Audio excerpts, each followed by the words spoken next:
existence of this movie was brought to my attention by my friend Ashley. She just sent me the poster. And immediately, I knew I had to watch it for this.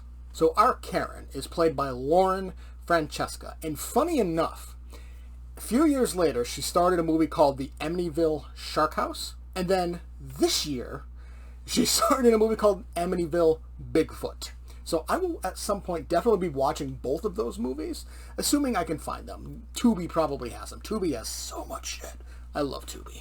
Now, her first, full line of dialogue, I had to write this down because it is amazing. She is just, kind of going through her clothes and she's picking things out. And she goes, "Too slutty. Not bitchy enough." Then she pulls out this one dress.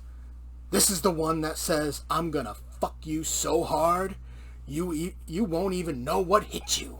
So I'm sitting there, I'm like, Francesca, you are amazing. Now, there are moments, quite a few moments, mostly in the beginning of the movie, where the score 100% overpowers the dialogue. There's a lot of moments where you cannot hear the dialogue at all because the score is so loud. And they're also shooting in a lot of large rooms because there's a lot of echoing. There's so much echoing. But the score is what kind of ruins it. Now, Karen, she is the typical Karen. She bitches about everything. She goes off about every little thing, takes comments out of context, wants to shut down a winery just because she doesn't like the owners. It's just kind of the typical Karen shit. But the way it's executed is fun. It's fun, especially our lead actress, Francesca. She kills it. Now, this is where the movie kind of starts going off the rails. She gets drunk on this wine, right? And this random zombie stripper shows up. I had to write this all down because I couldn't believe what I was saying. Random zombie stripper shows up, and she gets on top of Karen. And then she wakes up, and all of a sudden this dude who's on the label for the wine she got drunk on just shows up at her house with just a piece of paper written in blood that says, "Your soul is mine." And he makes her sign it. And then he disappears, and he doesn't show up again till the end of the movie. But that's when Karen goes off the deep end, and she starts killing people. This random phone salesman shows up at her house and just enters the house without even, Karen being yeah, come on in. Nope, just enters the house. She kills him off screen. We don't actually see his death. All of a sudden, she's in the bathroom covered in blood, and there he is covered in blood in the bathtub. But then, if you look closely, you see him very much breathing. But it gets better. It really does get better, because there's a really awkward and clunky fight between Karen and one of the winery workers, where she kills him with a corkscrew, which is great. She comes up to this one guy who's smoking marijuana. She goes, "Marijuana is for trash," and then she suffocates him with a garbage bag. There's a moment where she has, her pool boy is over, and he's just randomly massaging her feet, and she wants wine. Because Karen wants wine.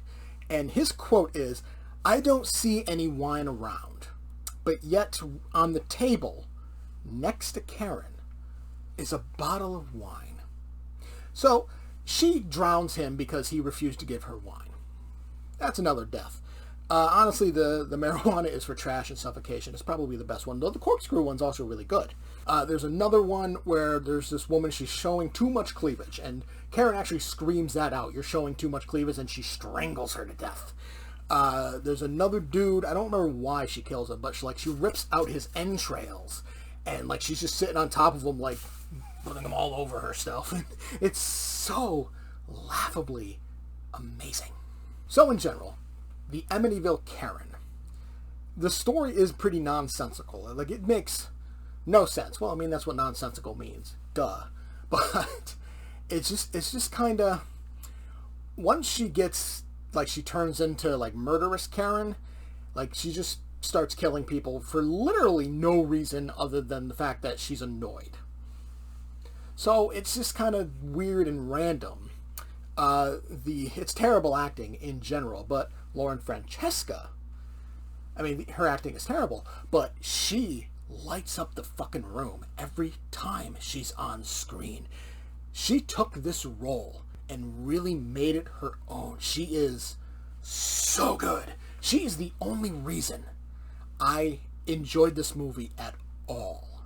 The effects, the practical effects are okay. There's a teeny tiny bit of CGI, which is terrible, but but the little bit of practical effects that we get are pretty good, like the blood effects and the entrails. They're pretty decent. But, you know, the Amityville Karen, it's a random-ass horror movie taking advantage of, you know, the internet's fascination with Karens. But again, Lauren Francesca, love her. Absolutely love her in this.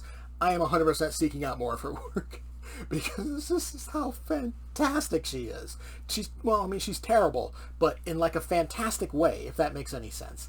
And she is the only reason I'm not giving this the full 5, but I'm still going to give it 4.5.